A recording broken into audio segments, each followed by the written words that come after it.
Good morning बच्चों। आज मैं आपको बताऊंगी कि जो आप बोर्ड एग्ज़ाम में एग्ज़ाम देने के लिए जाते हो तो ऐसा क्या लिखें बेटा, ऐसे किस पैटर्न से एग्ज़ाम को करें कि हमें है ना मैथ्स में 100/100 नंबर मिले। देखो बेटा, जिसको 95 आ जाते हैं, 92 आ जाते हैं, वो भी 100 जितना ही हो जाता है। ठीक है बेटा, तो ये मत मानना किसी को अगर 95 आ गए, 99 आ गए तो वो 100 नहीं आए, तो 100 ही होते हैं वो। तो बहुत सारे बच्चे ऐसे गलती करते हैं कि पेपर को पूरा करके आ जाते हैं, पूरा का पूरा, और फिर भी मार्क्स कट जाते हैं। तो बेटा वीडियो को लास्ट तक देखना, चैनल को सब्सक्राइब जरूर करना, मैं आपको ज़रूर बताऊंगी। देखो क्या होता है कि जो हमारा बोर्ड की जो कॉपी होती है ना, कॉपी देखो ऐसी नहीं होती बेटा, ये तो मैं वैसे फॉर एग्जांपल बता रही हूँ आपको। ऐसी कॉपी नहीं होती। कॉपी का जो फर्स्ट पेज होता है ना, फिर उसमें कॉलम्स ऑब्जेक्टिव टाइप जैसे कॉलम्स भरवाते हैं, इस तरह से रोल नंबर होता है या बुकलेट नंबर होता है, लिखा हुआ होता है, और यहाँ पे हमारा कोड वगैरह, कौन सा कोड आया है, डी आया है, सी आया है, ए आया है, बी आया है। ओके बेटा, और अपना नाम, अपने पापा का नाम, अपनी माँ का नाम और सिग्नेचर होते हैं। और जो हमारी कॉपी होती है ना बेटा, उस पर सबसे ज़्यादा इम्पोर्टेंट हमारी दो चीज़ें होती हैं। एक तो हमारा होता है रोल नंबर, दूसरा हमारा जो हमारी ड्यूटी दे रहा है जो एग्जामिनर है, उसके नीचे सिग्नेचर। अगर वो सिग्नेचर करना भूल जाता है तो बेटा उसको ज़रूर बुलाओ और अपने सिग्नेचर ज़रूर करवाओ, नहीं तो बेटा आपकी जो कॉपी है वो वैलिड नहीं मानी जाती और आपको पूरा पेपर करने के बाद भी एक भी नंबर नहीं मिलेगा। तो सबसे पहले तो एग्ज़ाम देने से पहले अपनी हेजिटेशन को दूर करो। बिल्कुल मत घबराओ कि ये पता नहीं क्या होगा एग्ज़ाम में, कुछ नहीं होगा, बिल्कुल आराम से करोगे पेपर। अच्छे बच्चे हो तुम सभी, आराम से करोगे। तो सबसे पहले तो अपने 2 पेन रखने हैं, एक ब्लू और एक ब्लैक। कई बच्चे सोचते हैं कि जो ब्लैक कलर है उसे लें या ना लें, पता नहीं, ओनली ब्लू है। रेड लें बेटा, रेड नहीं लेना है, रेड को आप यूज नहीं कर सकते एग्ज़ाम में। हाँ, आप ब्लैक यूज कर सकते हो।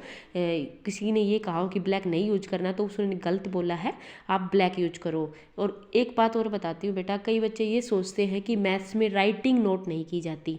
बस क्या होता है कि नीचे जो हम क्वेश्चन निकाल देते हैं ना, उसके नीचे जो आंसर होता है उसको मैच करके है ना सर टिक कर देते हैं। देखो बेटा, वहाँ पे कोई आंसर मैच करके टिक पेपर नहीं होते बेटा, वहाँ पे पूरा क्वेश्चन देखा जाता है, क्योंकि क्वेश्चन जो पेपर होता है मैथ्स का वो वही चेक करेंगे जिनको मैथ्स आता है। तो देखो वो तो ऐसी गलती तो नहीं करेंगे कि अगर यहाँ पे कुछ पूछ रखा है कुछ अलग और यहाँ पे आंसर मान लो उसी का दे दिया और कुछ अलग करके बीच में आ गए तो आपको नंबर दे देगा, नहीं भाई। और कई बच्चे क्या सोचते हैं कि मैथ्स में ना जो राइटिंग है ना वो मेन नहीं है बेटा, बिल्कुल मेन है। जो अच्छा लिखेगा अच्छे नंबर मिलेंगे, ठीक है भाई। तो सबसे पहले तो बेटा आपको जो मैंने बताया है उसको फुल बहुत अच्छे से करना। फिर अपना अगला पेज ऐसे पलट देते, कॉपी की तरह होता है। तो मान लो मैं, ये है मेरा फ्रंट पेज। तो कई बच्चे क्या कर देते हैं बेटा कि ना एक लाइन तो ना यहाँ से लगा देते हैं और एक लाइन यहाँ भी लगा देते हैं बेटा। मानते हैं यहाँ लाइन लगाओ बेटा, लेकिन रफ के लिए लगा लो। ये नहीं कि अगर हमें इस पेज में आवश्यकता नहीं है तो भी लगाओ। हिंदी के पेपर में, इंग्लिश के पेपर में बहुत सारी लाइनें लगा देते हैं कि नहीं ज़्यादा सीट भरेंगे। अरे बेटा, ज़्यादा सीट भरने की क्या, हमें कंसेप्ट लिखना है। अगर आप अच्छा कंसेप्ट लिखोगे तो कुछ भी दिक्कत नहीं है, मार्क्स देगा भाई, देगा क्यों नहीं। ये क्यों पता नहीं क्या सोचने लग जाते हैं बच्चे।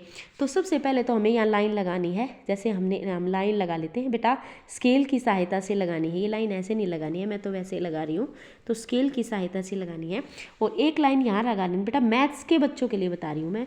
एक लाइन यहाँ लगा लेनी है बेटा, और उसके ऊपर रफ लिख लेना है। क्या लिख लेना है बेटा, रफ। अगर जो बच्चा रफ नहीं लिखता ना, गलत होता है वो यहाँ पे ऐसे उतार देते हैं लेकिन रफ नहीं लिख के आते। इसका मतलब ये कि बेटा कि ये हम यहाँ पे रफ कार्य कर रहे हैं हमारा, ठीक है। तो हमारे क्या होते हैं बोर्ड में ना बेटा, 4 सेक्शन आते हैं मैथ्स के में। Section A, section B, section C और सेक्शन डी।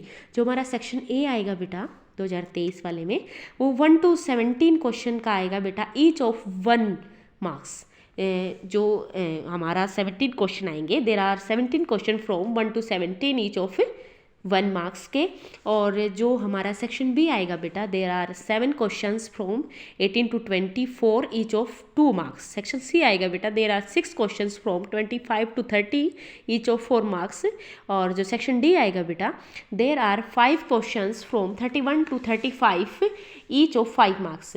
तो क्या है बेटा, हमारा जो 5 मार्क्स के क्वेश्चन है वो होंगे हमारे सेक्शन डी में, यानी कि हमें सबसे ज़्यादा जो नंबर बढ़वाने वाले क्वेश्चन हमारे वहीं, देखो है तो एक वाला भी, लेकिन मतलब कम समय में जल्दी निकाल देने से हमारे 5 नंबर फिक्स हो जाते हैं। हो सकता है बेटा एक नंबर का जो नंबर होता है वो भी बहुत ज़्यादा ले लेता है। तो क्या करना है आपको, जैसे कि आपको ब्लैक पेन उठाना है, ब्लैक पेन से यहाँ डालना बेटा सेक्शन ए। क्या डालना है, सेक्शन ए। हम सेक्शन ए शुरू कर रहे हैं पहले, सेक्शन ए। सेक्शन ए किया बेटा शुरू मैंने, फिर सेक्शन ए में मैंने क्या बोला है, क्वेश्चन 1 to 17, क्वेश्चन 1 to 17। तो क्वेश्चन नंबर 1 और यहाँ पे क्या डालना, उसका आंसर। आंसर किससे डालेंगे हम बेटा, ब्लैक पेन से। किससे डालेंगे, सॉरी ब्लू पेन से, सॉरी बेटा ब्लू पेन से। देखो मैं कोई सैम्पल पेपर ले रही हूँ बेटा आपको दिखाने के लिए। देखो इस तरह से आपका कोई पेपर होगा, ठीक है बेटा। तो आपको क्या करना है, जैसे अब आपका पहला क्वेश्चन है, which of their these is an irrational number. इसमें आपको इरेशनल नंबर ढूंढना है। तो जैसे कि चलो इसमें तो आपको पता है सीधा कि इसका आंसर कितना है बेटा, √5। तो क्या हो गया इसका आंसर, √5। फिर हमारा क्वेश्चन नंबर 2 आता है। क्वेश्चन नंबर क्या आता है बेटा, 2। यहाँ डालो बेटा क्वेश्चन नंबर 2 को। यहाँ डालने का भी रीजन बताऊंगी, वीडियो पर बने रहना। क्वेश्चन नंबर 2 यहाँ डालो और फिर यहाँ पे आंसर लो, फिर ब्लू पेन उठाओ।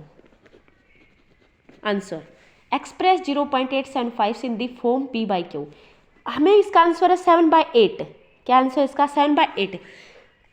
तो बच्चे क्या कर लेते हैं, यहाँ कर लेते हैं रफ काम को। क्यों भाई, तुम यही करो, कोई गलत थोड़ी कर रहे हैं हम।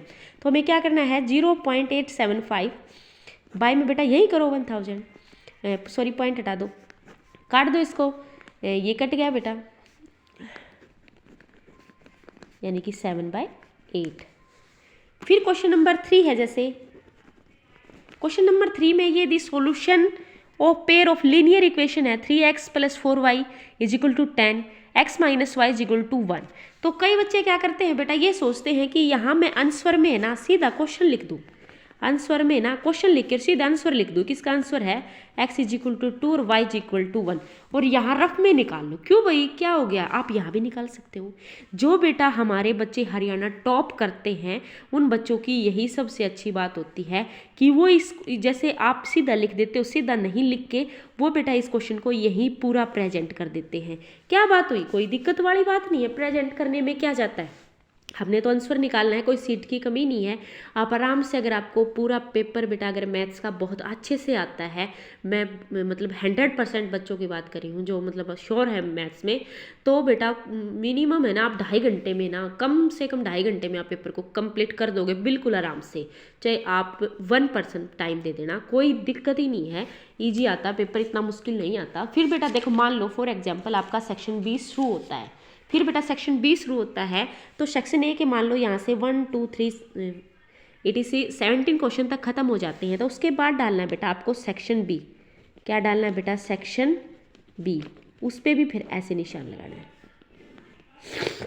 सुनो मेरी बात, मैंने जो सेक्शन बी यहाँ डाला है, ये बीच में डाल रही हूँ, इनका क्या रीजन है, रीजन सुनो बेटा। इनका रीजन ये है हमारा कि जो हमारा बोर्ड कॉपी चेक करता है, वो कॉपी चेक करते टाइम ऐसे टिक करके बेटा यहाँ मार्क्स नहीं देता, वो जो चेक करता है बेटा वो यहाँ मार्क्स काउंट करता है। तो अगर हम इनके अंदर इनको ऐसे कर देते हैं तो उनमें मार्क्स में काउंटिंग में बहुत ज़्यादा गड़बड़ आती है। जिन बच्चों के देखो रिजल्ट पेंडिंग रह जाते हैं, बच्चों के रिजल्ट ये हो जाते हैं कि भाई मार्क्स कम हो गए, दोबारा रीचेक करवाते हैं तो उनके मार्क्स डबल मिलते हैं, उनकी यही प्रॉब्लम होती है। जो अच्छे और हरियाणा बोर्ड में टॉप करने वाले बच्चे हैं वो इस पैटर्न से एग्जाम को करते हैं। सेक्शन बी, फिर सेक्शन बी का जो क्वेश्चन नंबर 18 से शुरू होता है, तो बेटा ऐसे 18 19 20 23 सॉरी 21 22 23 24 जहाँ तक भी हमारा सेक्शन बी कंप्लीट होता है वहाँ तक जाएंगे। फिर उसके बाद ऐसे ही सेक्शन सी को लिखेंगे। फिर उसके बाद सेक्शन सी जैसे 25 से शुरू होता है, 5 26 27 28 29 और 30 तक जाएंगे। ऐसे ही बेटा सेक्शन डी भी ऐसे कंप्लीट करेंगे। एक बात और भी बता देती हूँ मैं बेटा आपको, कई बच्चों की एक शिकायत और भी है, कई बच्चे क्या कहते हैं कि नहीं है हमें सेक्शन ए ही पहले करना चाहिए या सेक्शन बी पहले करना चाहिए। अरे बेटा जो आपको बहुत अच्छे से आता है आप उसको पहले करो, क्योंकि first impression is the last impression. जो कहते हैं ना कि अगर आपने स्टार्टिंग में ही अच्छा किया तो आपका लास्ट तक अच्छा जाएगा। क्योंकि मान लो अगर आपको सेक्शन डी बहुत अच्छे से आता है, पूरा सेक्शन आता है आपको, तो आप सेक्शन डी कर सकते हो। बस बोर्ड वाले क्या चाहते हैं बेटा, क्या मांगते हैं बोर्ड वाले, चेकिंग जो वाले होते हैं वो क्या चाहते हैं कि जो आपका सेक्शन है उसको अच्छे से यहाँ डालो।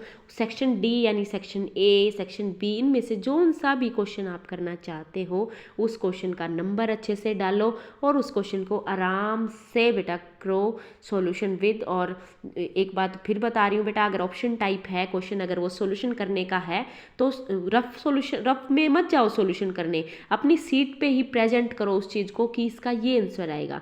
क्योंकि हमने देखा है बेटा बच्चे क्या करते हैं, रफ में लगे रहते हैं, उसका आंसर सीधा लिख देते हैं। हो सकता है वो ये सोच ले कि डायरेक्ट लिख रखा है।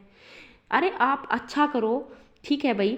हाँ आपको पता है 4 ऑप्शन दिए हैं, आपको पता, जैसे मैं पहला ही क्वेश्चन था कि सबको पता है कि √5 ही एक इरेशनल नंबर है, तो इसमें तो कोई मतलब यहाँ प्रेजेंट करने की बात ही नहीं है। जैसे हाँ ये जो x की और y की वैल्यू थी इसको आप प्रेजेंट कर सकते हो, न कि यहाँ रफ में करते रहो, यहाँ सीट को ख़राब करो, अरे यही अच्छे से प्रेजेंट करो। और राइटिंग का बेटा विशेष ध्यान रखना है, राइटिंग का बेटा डाउटफुल होना बहुत बड़ी बात होती है मार्क्स में। ये किसी की बात मत मानना कि मार्क्स नहीं कटते मैथ्स में, मैथ्स में भी मार्क्स कटते हैं और राइटिंग के भी कटते हैं। अब किसी बच्चे की राइटिंग ही बहुत ज़्यादा ख़राब है, टीचर को समझ में नहीं आता, तो बेटा वो सीधा कटा लगा देता है, मैं पहले ही बता रही हूँ। तो पैटर्न को बहुत अच्छे से करना और बेटा वीडियो पर बने रहना और चैनल को बेटा सब्सक्राइब जरूर करना। अगर आपको वीडियो अच्छी लगी तो मैं एक वीडियो और बनाऊँगी, अगर आप कहोगे तो, कि जो बोर्ड में है कॉपी कैसे चेक होती है, मैं वो भी आपको बताऊंगी कि बोर्ड है जो कैसे मैथ्स की कॉपी को चेक करता है। अगर आप चाहो तो कमेंट ज़रूर करना कि मैडम उस पर वीडियो बनाओ, तो मैं आपकी ज़रूर वीडियो बनाऊंगी, ठीक है बेटा। और चैनल को प्यार ज़रूर दो बेटा, सपोर्ट करो चैनल को, मैं आपको बहुत अच्छी अच्छी बातें बताऊंगी। और आप ज़रूर कमेंट करके बताना कि मैडम उस पर वीडियो बनाओ कि जो बोर्ड में कॉपियाँ कैसे चेक होती हैं, मैं आपको ज़रूर बताऊंगी। थैंक यू बेटा।